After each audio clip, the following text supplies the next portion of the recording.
For 13-year-old boys from Harlan, Kentucky snuck 2 miles into Barlo Hollow to prove a 46-year-old ghost story was fake.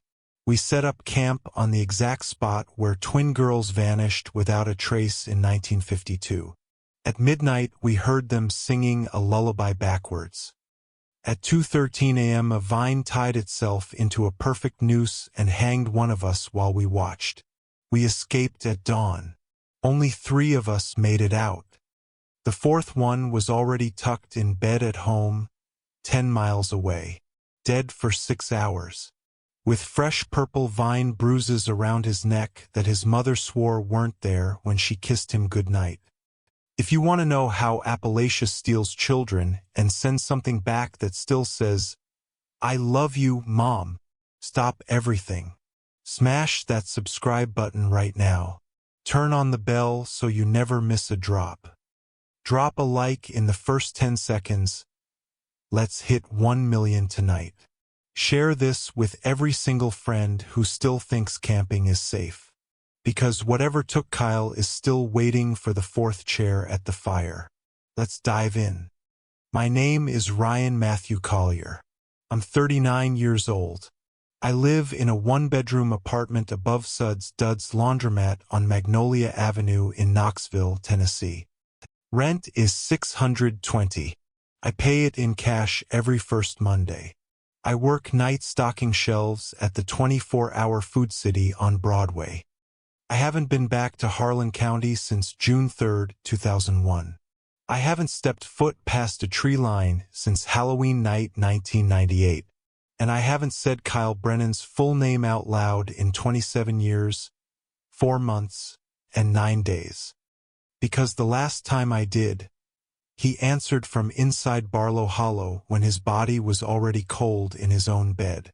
If you've ever driven Highway 119 east of Harlan, you've seen the mountains stack up like black teeth against the sky. That's where we grew up. That's where the cell phones still don't work. That's where the hollers swallow sound and spit it back wrong. And that's where Barlo Hollow sits, 2 miles off the old logging road. Unmarked, unclaimed, and unfucking forgiving. October 1998. We were 13. 8th grade. The kind of dumb that only comes with dial-up internet and no fear of consequences.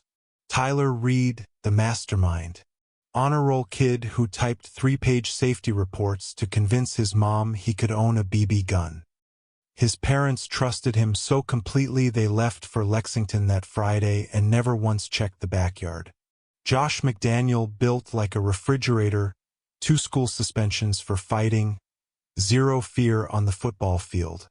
He once jumped off the Pineville train trestle on a dare and stole his dad's F-150 to do donuts in the cow pasture.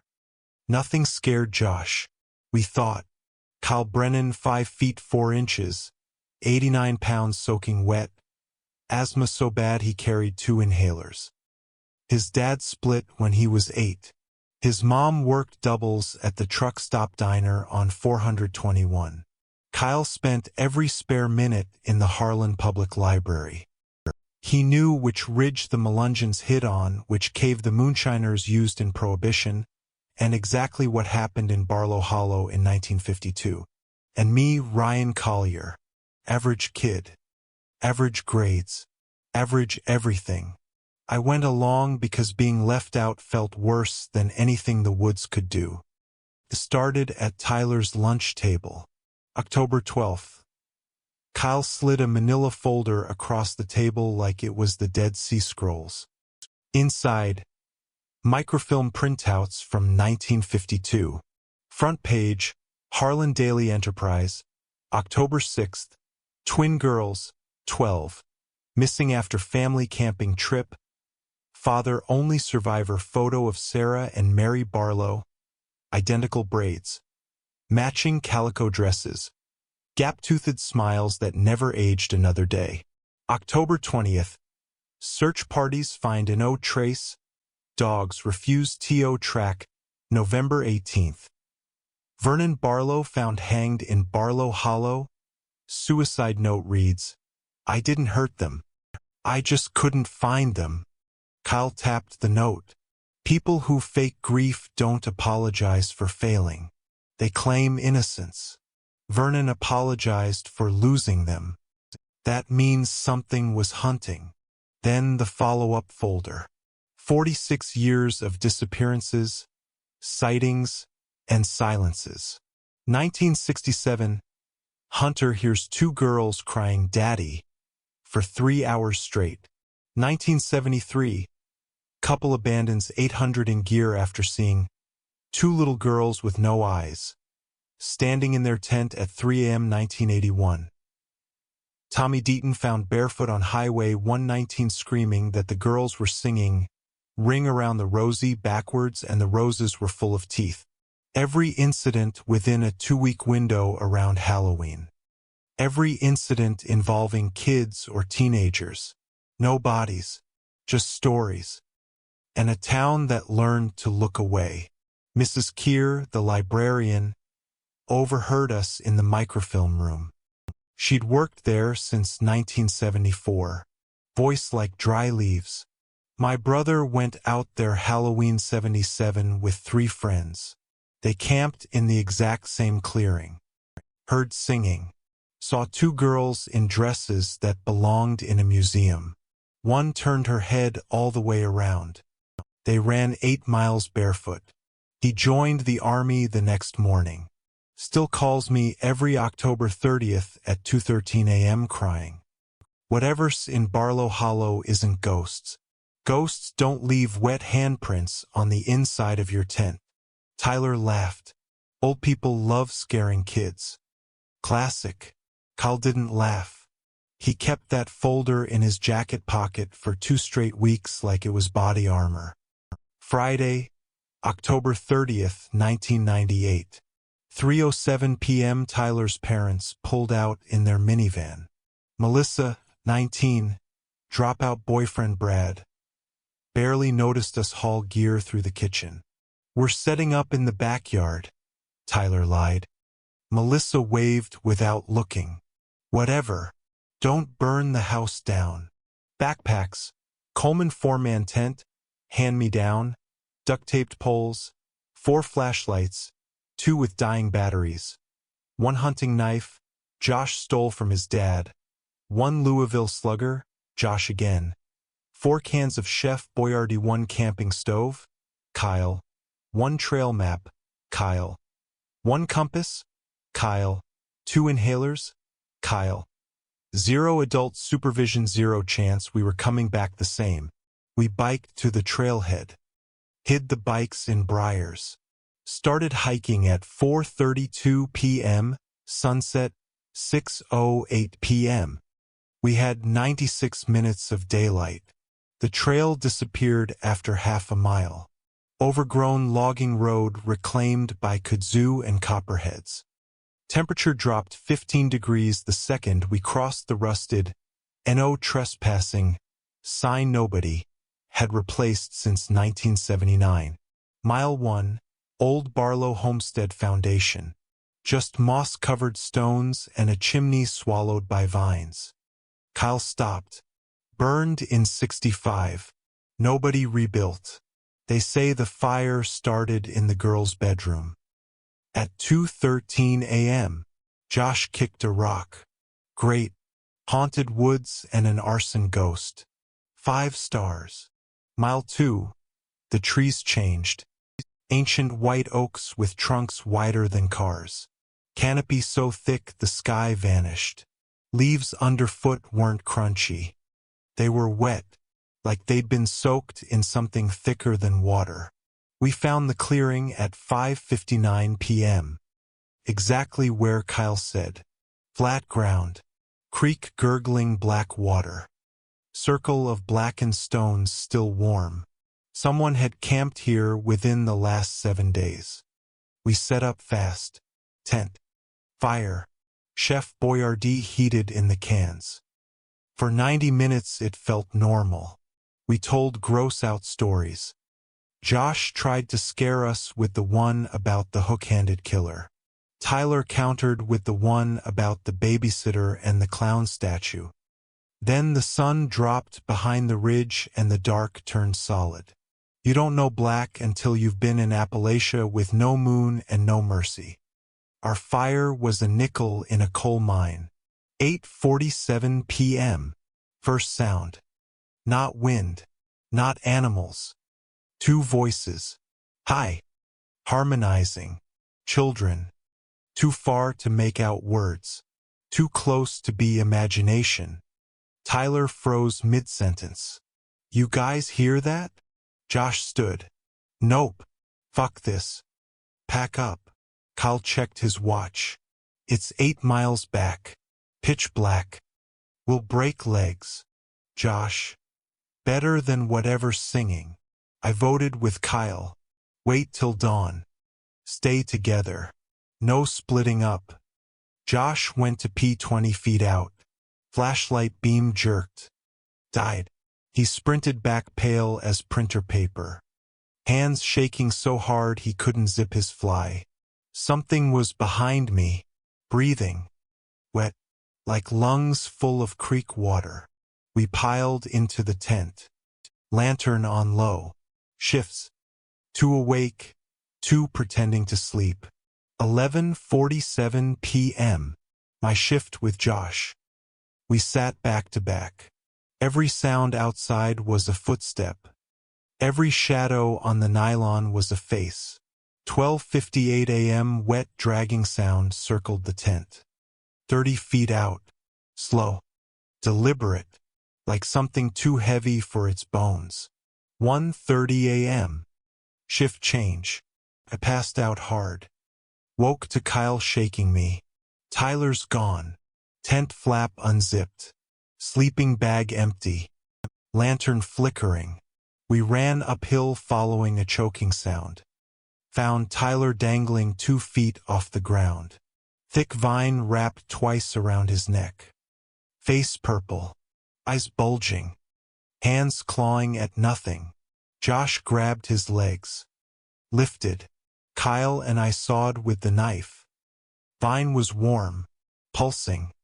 It snapped like a tendon. Tyler hit dirt coughing blood. I heard Josh call my name. Stepped outside. Suddenly I'm 50 yards away. Vine already tied. Tightened itself. Lifted me. No one there. We stumbled downhill. 5 minutes became 25. Compass needle spun like a roulette wheel. Ground stayed level when it should have sloped. Found our clearing again. From the wrong direction. Tent untouched. Fire dead. Singing returned. Closer. On the treeline. 2 small figures swaying. Calico dresses yellowed with age. Braids down to their waists. One tilted her head 180 degrees. Neck bones cracked like knuckles. Still smiling. We dove into the tent. Zipped it. Back to back. Lantern dying. 2:50 a.m. Wet dragging circled faster. Breathing outside the flap. Rattling. Clicking. Like drowning in leaves. Zipper moved. 1 tooth at a time. 2 gray, bloated child hands pushed the flap. Smell blender of grave dirt and little girl perfume left to rot. First girl crawled in. Half face perfect porcelain. Half skull grinning. Black sockets leaking creek water. Behind her, identical twin. Neck bent sideways. Still singing through a throat full of mud. I screamed. We exploded out the back wall. Nylon ripped like skin. Kyle stayed inside. Tent thrashed. Wet meat sounds. Gurgling. Kyle crawled out wheezing blood. My inhaler. Can't find. I dove back in. Found it under his flattened sleeping bag. No girls. Just gray slime cooling on the floor. We ran. Followed the creek downstream. Singing chased us. Left. Right. Inside our skulls. Flashlight beams cut the dark. Old man in camouflage. Ford pickup on logging road. Right. 68. Hunting rifle across his lap. He took one look inside. Barlo Hollow. Halloween. You boys are dumber than rocks. Dropped us at Tyler's at 4:31 a.m. Melissa actually worried. We lied about falling in the creek. Collapsed on Tyler's floor. Morning. Kyle missing. Called his house. Mom. Kyle's been home all night. Bad asthma attack. Couldn't go. 20 minutes later, Tyler's landline rang. Kyle on the line. Sounded normal. Begged us not to tell his mom he snuck out. Promised to explain Monday. Monday, no Kyle. Tuesday, phone dead. Wednesday, principal called us to the office. Kyle died Sunday night. Stopped breathing in his sleep. Mom found him cold at 6:12 a.m. Coroner said, asthma-related asphyxiation. We went to the viewing. Open casket. Kyle looked peaceful, except the perfect ring of vine bruises around his neck. Purple-green. Exact match to Tyler's. Coroner shrugged. Petechiae from oxygen deprivation. We knew better. We buried him October 11th. Plot 217 Harlan City Cemetery. We visited every week at first, then every month, then every year, then never. Tyler enlisted 2003. Lost his left leg to an IED in Fallujah. Tells people that.